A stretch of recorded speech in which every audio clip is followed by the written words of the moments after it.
আসসালামু আলাইকুম। আজকে আমরা ডিসি সার্কিটের ২১ নম্বর ক্লাস নিয়ে আলোচনা করব। এখানে আমরা একটা অঙ্ক সমাধান করব। যারা আমার প্রথম ক্লাস দেখতেছেন, পূর্ববর্তী আরও ডিসি সার্কিটের ক্লাস আছে, ওইগুলো দেখে নিবেন, তাহলে আপনার জন্য সহজ হবে। তাহলে আমরা এখানে যে ক্লাসে আছি, ক্লাসে একটা ম্যাথ দেওয়া আছে। এই ম্যাথ কোশ্চেনের ডাকটা হলো এটা, আমি সিম্পলিফাই করলে এগুলো আঁকাইছি সার্কিটটা, হ্যাঁ? তাহলে আপনি দেখেন, নিম্নোক্ত সার্কিট হতে বিটি টোটাল ভোল্টেজ বাই করতে বলছে এবং 5 ওহম রেজিস্টরের পাওয়ার নির্ণয় করে এবং 5 ওহম রেজিস্টরের পাওয়ার নির্ণয় করতে বলছে। প্রথমে এই সার্কিটটা হতে কি, যেহেতু বিটি নির্ণয় করতে বলছে, তাহলে যেহেতু সব রেজিস্টরের মান দেওয়া আছে, তাহলে প্রথম রেজিস্টরের মান বের করব, পরে কারেন্টের মান বের করব। আর কারেন্ট বের করার জন্য এখানে অপশন দিয়ে রাখছে আর কি, হ্যাঁ? আপনাকে এটা বুঝতে হবে আর কি। যদি এটা বুঝান তাহলে সহজ হবে আর কি। তাহলে দেখেন, এই সার্কিটে দেখেন এই দুইটা পয়েন্ট এক, হ্যাঁ? এই পয়েন্টগুলো কি এক? তাহলে দেন এই দুইটা কি আছে? যখন এখানে সোর্স থেকে কারেন্ট আসে কি হবে? এই পথে দুই ভাগ হবে না? এই ভাগে আসবে, এই ভাগে আসবে। এই জন্য দুইটা কি প্যারালাল। 6 3 প্যারালাল করলে হয়, হ্যাঁ? 6 আর 3 প্যারালাল করলে হয় 2। আপনি এখানে লিখলাম। আর দেন এই পয়েন্ট আর এই পয়েন্টের মধ্যে এখানে আবার এই দুটো কি প্যারালাল আছে।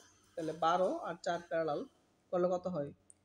12 আর 4 প্যারালাল করলে 3 হয়। যদি এটা না বুঝেন তাহলে দেখেন এই দুইটা যখন একখান হয়ে যাবে, দুইটা যখন একত্রিত করে ফেলবেন, তখন কি এই 4 কি এরকম ছিল না? 4 এদিকে ছিল আর কি, হ্যাঁ? এখানে ছিল কত? 4 ওহম রেজিস্টর ছিল এখানে। তাহলে যে 4 আর 12 কত প্যারালাল করলে?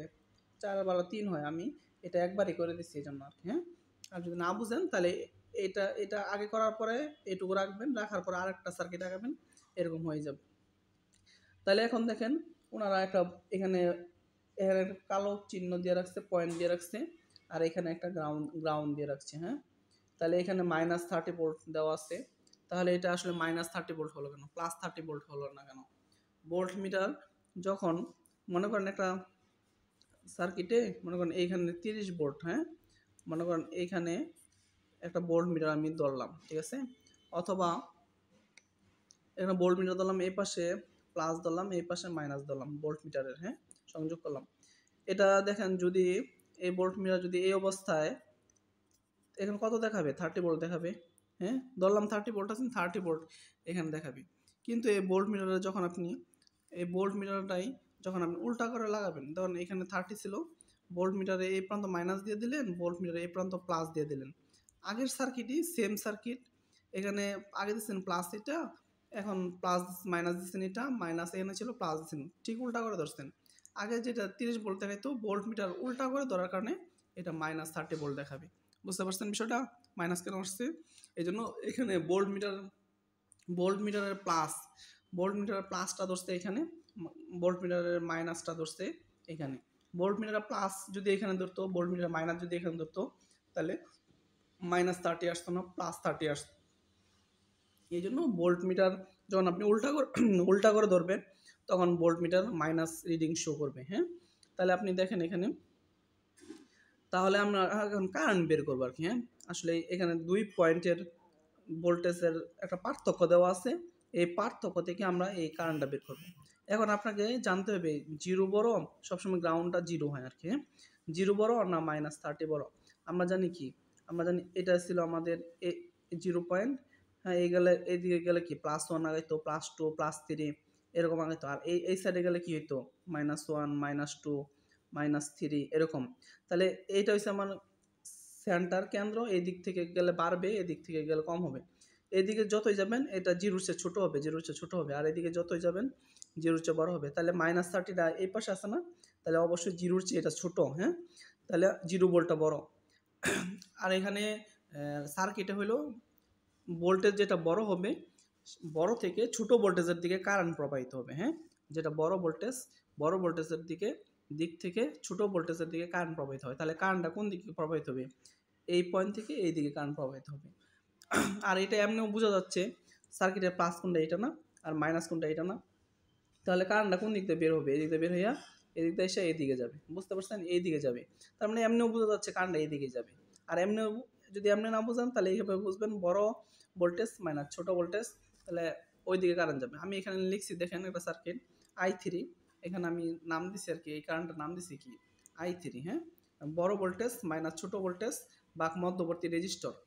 তাহলে দেখেন আমি লিখছি উচ্চ চাপ ভোল্টেজ মাইনাস নিম্নচাপ ভোল্টেজ ভাগ মধ্যবর্তী রেজিস্ট্যান্স। হ্যাঁ, তাহলে বড় ভোল্টেজ কত আছে 0 মাইনাস, আর নিম্ন ভোল্টেজ কত আছে -30, হ্যাঁ, ভাগ 3।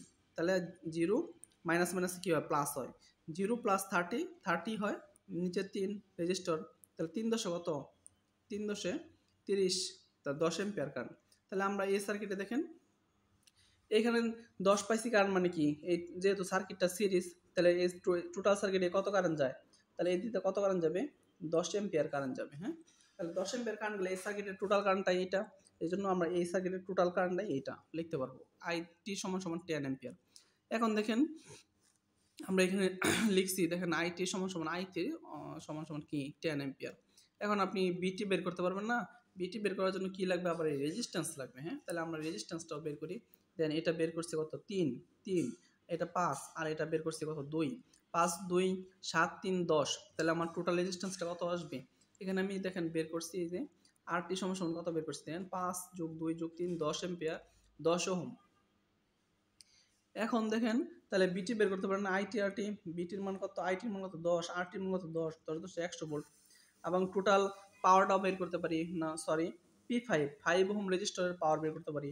তাহলে দেখেন 5 ওহম পাওয়ার রেজিস্টার কোথায় ছিল আমাদের, 5 ওহম রেজিস্টার এখানে ছিল না, এই যে i5, অথবা আপনি এটা ধরতে পারেন i5, অথবা এটা ধরতে পারেন i5। এদিকে কত কারেন্ট পাওয়া যেতেছে 10। তাহলে আমরা P5 মানে রেজিস্টারে P ইকুয়াল টু জানি কি I স্কয়ার আর, I এর মান কত দেখেন I স্কয়ার আর, অথবা IT স্কয়ার আর, আইটির মান কত 10 স্কয়ার, আর 5 এর মান 5 সমান সমান কত 500 ভোল্ট। তাহলে আমার সরি 500 ওয়াট, এটা আমাদের বের করতে বলছিল, আমরা আলহামদুলিল্লাহ বের করছি। আমরা সামনে আরও অঙ্ক নিয়ে আসবো ইনশাল্লাহ। আর যারা নতুন চ্যানেলে দেখতেছেন তারা আমার ক্লাসটা শেয়ার করবেন, লাইক কমেন্ট শেয়ার করবেন, এবং বন্ধুদের সাথে ফেসবুকে শেয়ার করবেন। আর এটা আমার হোয়াটসঅ্যাপ নাম্বার, যদি ডিসি সার্কিটের শিট আপনাদের লাগে, আমার ডিসি সার্কিটের সবগুলো অঙ্ক সমাধান করা আছে, আপনারা আমাকে হোয়াটসঅ্যাপে নক দিতে পারেন। আসসালামু আলাইকুম।